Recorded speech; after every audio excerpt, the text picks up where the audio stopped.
Hey, it's Trisha. Welcome back to my channel.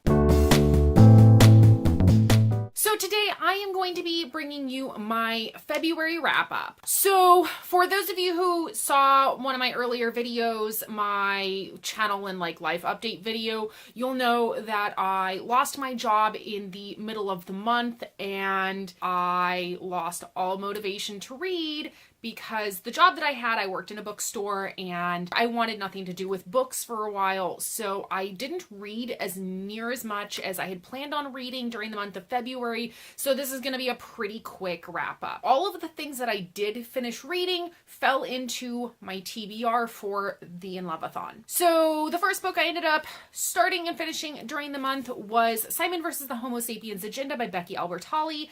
This was the book club pick of the month for the Muggle Studies book club. I will link down below the Muggle Studies book club Goodreads page and the live show discussion that we had on the 24th, doing all of the spoilery discussion for the book. This one, for those of you who do not know, which I'm sure you do by now, Simon versus the Homo Sapiens Agenda is about Simon, who has been communicating over email with a guy named Blue who goes to his school, Blue being like a pen name, and they've been emailing back and forth, and Simon has actually not come out of the closet and he is starting to develop feelings for Blue. And then one day one of his classmates discovers the emails and then blackmails Simon, saying, if you don't help me be a wingman and help me get a girlfriend, then I'm going to expose your sexual identity to the entire school. So this one, I really enjoyed that it was written in first person, that we got everything through Simon's eyes. He is a hilarious first-person narrator. I really enjoyed him as a character. I really enjoyed a lot of the friendships that were in here. And the plot line was pretty simple, but I found myself really digging in deep and wanting to try to figure out who Blue was before we got to the end to see if I could figure it out ahead of time. And I did end up giving this a 5 out of 5 stars. So the next book I ended up reading for the month and for the In Love-a-thon was Megan Mead's Guide to the McGowan Boys by Kate Bryan.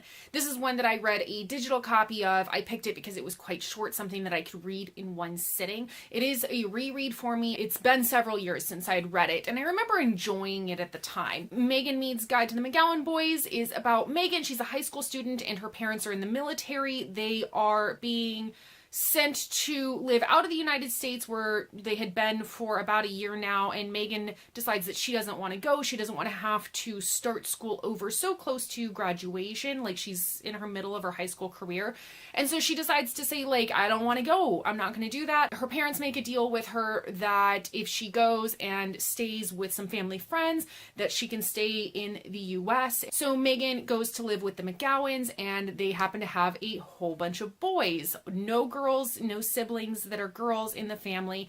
And so she's kind of dropped into this new world for her because she was an only child and she's not used to dealing with so many boys.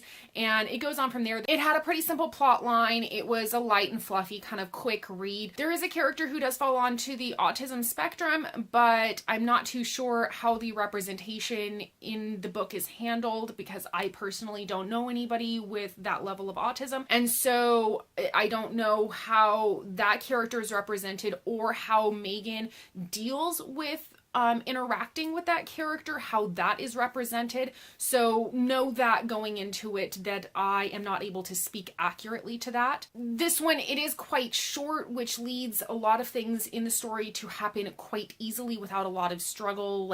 At the very beginning, Megan's parents seem to give in really easily to letting her stay with some family friends, and she doesn't have to put up much of a fight in order to stay in the United States. And several other things along the way, things just tend to wrap up very easily. It also is quite dated because of a lot of the references that are made in the book. It really shows when it was written, and it's not going to age particularly well. Overall, though, it is a fun, light, fluffy read, and I don't typically enjoy those, but I did end up giving it a 3 out of 5 stars. Next up, I started and finished Pride and Prejudice. I did the audiobook on this. It's by Jane Austen and narrated by Emma Messenger is the one that I own. It is a reread for me. I do Pride and Prejudice every single year and I enjoy it immensely, and then I always end up watching one of the adaptation movies or the mini series for it.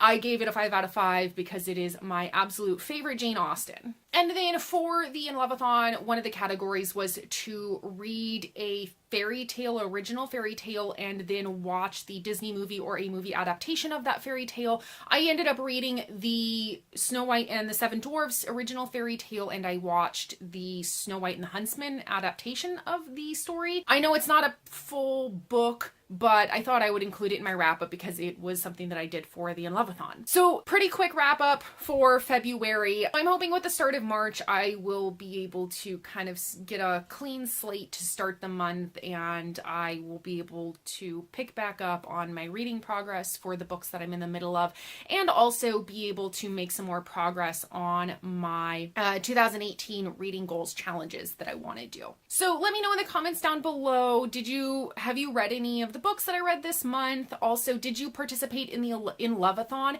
If you did, what was your favorite thing that you read during that read-a-thon? And if you haven't already, now is the perfect time to click that little subscribe button down below if you want to see more content from me in the future. And if you're interested in finding me elsewhere on the interwebs, you can find all of my social media links down in the description box below. And I'll see y'all in my next video. Bye!